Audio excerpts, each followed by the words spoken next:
اللہ کے رسول صلی اللہ علیہ وسلم نے اس کائنات کے لوگوں کو، اپنے صحابہ کرام رضی اللہ عنہما اجمعین کو مختلف موقعوں پر بہت ساری دعائیں پڑھ کر سکھلائیں، بتلائی، یاد کرائیں۔ تو آپ کے صحابہ نے ان دعاؤں کو یاد کیا اور اپنی زندگی میں پڑھنے کا معمول بنایا۔ حضرت انس رضی اللہ عنہ ایک دعا کے بارے میں حدیث بیان کرتے ہیں کہ جو دعا ہمارے لیے بہت ہی کامل، جامع، بہت ہی مفید ترین ہے، کہ جس دعا میں اللہ رب العزت نے ہماری زندگی، ہماری دنیا اور آخرت میں ہمارے لیے تمام خیر، تمام اشائیوں، بلائیوں، کامرانیوں، کامیابیوں کو سمیٹ دیا ہے۔ اور وہ ایک چھوٹی سی دعا ہے لیکن بہت ہی جامع، کہ جس دعا میں ہمارے لیے دنیا اور آخرت کی کامیابیاں رکھ دی ہیں اللہ سبحانہ و تعالی نے۔ اور وہ ایک چھوٹی سی دعا آپ کو یاد بھی ہے، آپ نے بہت دفعہ سنی بھی ہے، جس طرح قرآن پاک کے اندر بھی اللہ نے اس دعا کو ذکر کیا ہے کہ ربنا آتنا فی الدنیا حسنۃ وفی الآخرۃ حسنۃ وقنا عذاب النار۔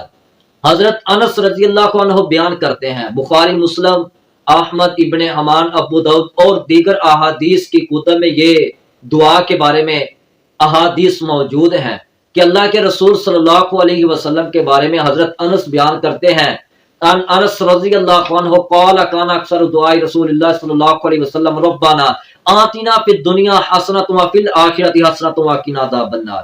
اے ہمارے رب، ہمیں دنیا اور آخرت میں عطا عطا فرما اور ہمیں دوزخ کے عذاب سے بچا۔ اور بخاری کی ایک اور روایت میں بھی ہے کہ اللہم ربنا آتنا فی الدنیا حسنۃ وفی الآخرۃ حسنۃ وقنا عذاب النار۔ یہ بہت ہی جامع، مختصر، چھوٹی سی دعا ہے، لیکن اس میں ہمارے لیے دنیا اور آخرت کی تمام کامیابیوں کو اللہ سبحانہ و تعالی نے سمیٹ دیا ہے۔ ایک دفعہ کہ اللہ کے رسول صلی اللہ علیہ وسلم کسی شخص کی تیمارداری کے لیے گئے، وہ شخص بہت ہی تکلیف، درد، مصیبت، بیماری میں مبتلا تھا۔ تو وہ شخص یوں کہہ رہا تھا کہ اے اللہ، مجھے آخرت کی سزا اس دنیا میں ہی دے دے۔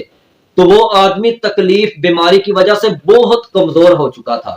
تو جب اس نے یہ کہا کہ اے اللہ، مجھے آخرت کی سزا اس دنیا میں ہی دے دے، تو اللہ کے رسول صلی اللہ علیہ وسلم نے اس کو یہ دعا پڑھنے کا حکم دیا کہ اے آدمی، یہ پڑھ، ربنا آتنا فی الدنیا حسنۃ وفی الآخرۃ حسنۃ وقنا عذاب النار۔ اس کو یہ دعا پڑھنے کا کہا، اس نے یہ دعا پڑھی، اللہ نے اس دعا کی برکت سے اس کو جلد مکمل شفا عطا فرمائی، وہ آدمی شفا یاب ہو گیا۔